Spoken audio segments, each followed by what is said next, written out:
نقل دوم از امام ذهبی سال 748 هجری این کس گذاشتند. بسیارتر امروز از امام ذهبی نقل میکنیم، برای اینکه امام ذهبی در مذهبم مذهب حنفی نبودند، مذهبشان شافعی بود، ولی این کس در مسئله نقل تاریخ علما بهترین انسان هستند، عادلترین انسان هستند و به این تمام علما شهادت داده هستند به بزرگی امام ذهبی.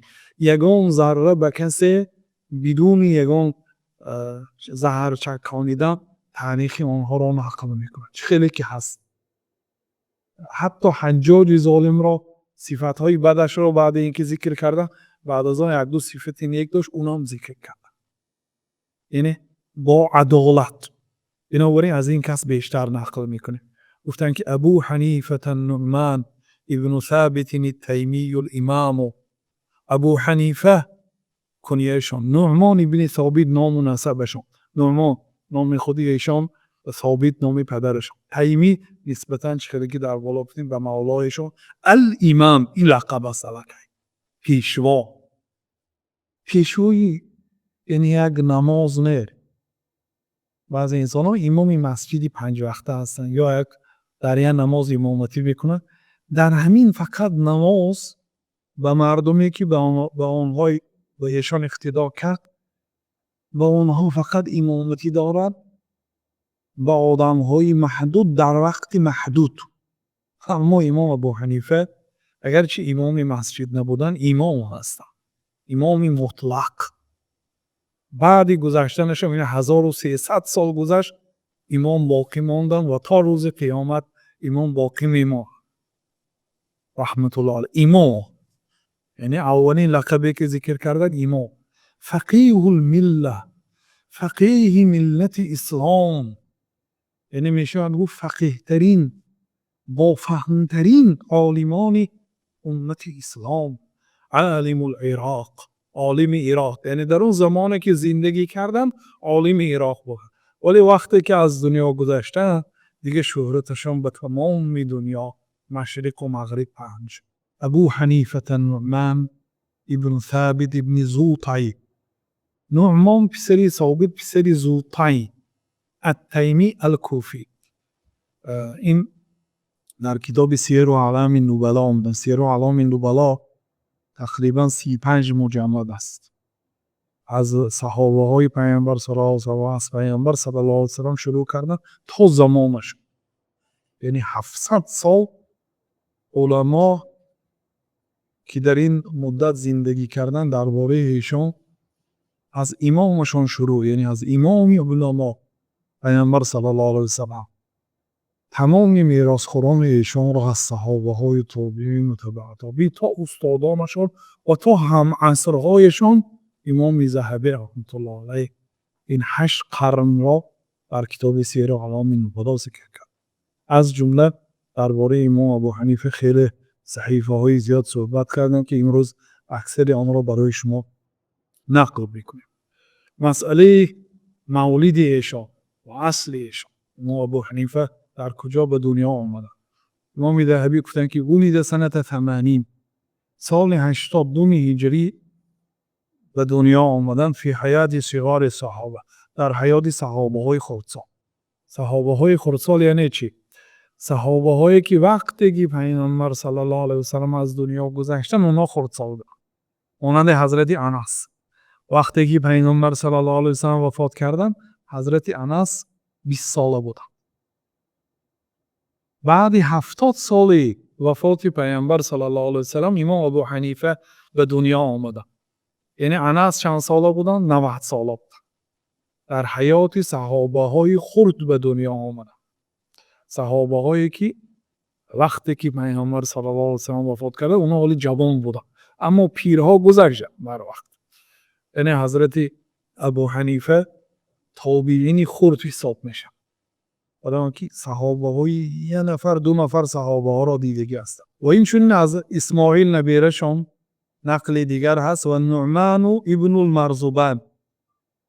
نعمان یعنی ابو حنیفه پسری مرزبان است، یعنی یکی از باباهاش مرزبان است، یعنی پدری ثابت، والد ثابت شرح دادن بعد. هو الذي اهدى لعلی الفروزج فی یوم نیروز. یعنی همین مرزبان بینید ظاهرا نامش هم نام عجمی هست و حضرت علی روزی نوروز فلوزی چی تحفه کردی. فلوزی که حلوای قیمت بها که غالبا اونو پادشاه ها میخورد. در روز عید بابای امام ابو حنیفه به حضرت علی فلوزی حلوا تحفه کردی. فقال علی نوروزنا کل یوم. حضرت علی گفتن که نوروز ما هر روز است. و قیل کان ذلك فی مهرجان. و گفته شده است که این در مهرجان بود. فقال مهرجاننا کل یوم. مهرجان ما هر روز، یعنی عید ما هر روز است. یعنی عید ما مانند عید مجوسی ها نوروز، عید آتش پرستا که است، اینو پیش از اسلام بود. این عید در یک سال یک مراتبه عید میکرد. عید ما خیلی نه که گفتن در یک سال یک مراتبه عید کن. عید ما اصلا هر روز عید است. خب امام ابو حنیفه انیخ که در کوفه به دنیا آمدن، در عراق زندگی کردن، در بغداد وفات کردن، عراقی بودن، عرب بودن، اما اصل ایشان یعنی بابا گذشتگانشان عرب بودن یا فارس بودن. یعنی نقل علما رو ذکر بکنیم. احمد العجلی میگوید که ابو حنیفه تیمی و ابو حنیفه تیمی است. یعنی اصلشان خزرجی، یعنی به مدینه منوره نسبت داده میشد. من رهط حمزه زیاد، از قومی حمزه زیاد هست. سیر و علام نبلا، یعنی این یک قول است. قول دویون امام ذهبی خودشان گفته که یقال انه من ابناء الفرس. گفته می شود که با صیغه تمریز، صیغه بیمار، گفته می شود که او از فرزندان فارس ها است. یعنی یکی از بابا گذشتگانشون از فارس بود. و عن الحارث بن ادریس، حارث بن ادریس میگوید که ابو حنیفه اصله من ترمذ. اصل امام ابو حنیفه از ترمذ است. این قول سیون. ترمذ اصلا اینا مردم ترمذ مردم تاجیک هستند. امروز اگرچه در منطقه ازبکستان قرار دارد ولی اونا تاجیک بودند و اونها پیشتر تاجیک بودند و به تاجیکستان نسبت داده میشدند. امام ترمذی شاگرد امام بخاری از آنجا هستند. این نقل از سیر و اعلام نبلا اینجایی. و عمرو بن حماد بن ابی حنیفه نبیره امام ابو حنیفه، این دیگر نبیرشان، میگوید که اما زوطی، اما بابای یعنی بابا کلان ما، فینه من اهل کابل، اون از اهل کابل بود. میگه این قولی چهار. و ولد ثابت علی الاسلام، یعنی پدر امام ابو حنیفه ثابت در اسلام تولد شده که هست، مسلمان به دنیا آمده که هست. مقصد به عصر پیامبر صلی الله علیه و سلم نزدیک بودن آخر، ولی اسلام به تمام گوشه و کنار دنیا نشر شدگی نبود. بنابراین این دلالت میکند که یعنی باباشون نیو خودی پدرشون علاکه مسلمان تولد شده بود، باباشون اسلام قبول کرده است. باباشون که اسلام قبول کرده است، فرزندی که به دنیا میبیاد از شخصی مسلمان علاکه به مسلمان به دنیا آمده است. سیر و اعلام نبلا. خب قول پنجم یحیی ابن ناظر میگن که کان والد ابی حنیفه من نسب. پدر ابو حنیفه یعنی ثابت از نسا بود. نسا این در ترکمنستان است. خب قول ششم از عبدالرحمن المقری، ابو عبدالرحمن المقری میگن که ابو حنیفه من اهل بابل. ابو حنیفه از اهل بابل هست. این قول هفتم. بابل این عراق است. الله تعالی درباره بابل نقل کرده در قرآن. بی بابل هاروت و ماروت، دو فرشته به شهری بابل فرآمد و اونا هاروت و ماروت نام داشتن، به مردم علم سحر را تعلیم دادن. در قرآن آمده است علم سحر تعلیم دادن، نه اینکه مردم تعلیم گیرند. برای امتحان میگفت که انما نحن فتنه، ما فتنه هستیم، ما بلا هستیم. الله تعالی ما همچون امتحان فرستاد. فلا تکفر، این علم رو تعلیم گرفته در نتیجه کافر نشوی، علم نگیرید. میگفتن آدم‌ها علم نگرفت ولکن الشیاطین کفروا، لیکن شیطان‌ها کافر شده این علم رو از هاروت و ماروت گرفتن. بعد از آن آهسته آهسته به آدم‌هایی که به دام آنها افتید با آنها علم سحر را تعلیم داد. یعنی بابل این شهری که امام ابو حنیفه به آن نسبت داده شدن در قرآن ذکر شده است. این قول هفتم است، اینم در کتاب سیر و اعلام النبلا. قول هشتم عن ابن البهلول قال ثابت والد ابی حنیفه من اهل الانباع.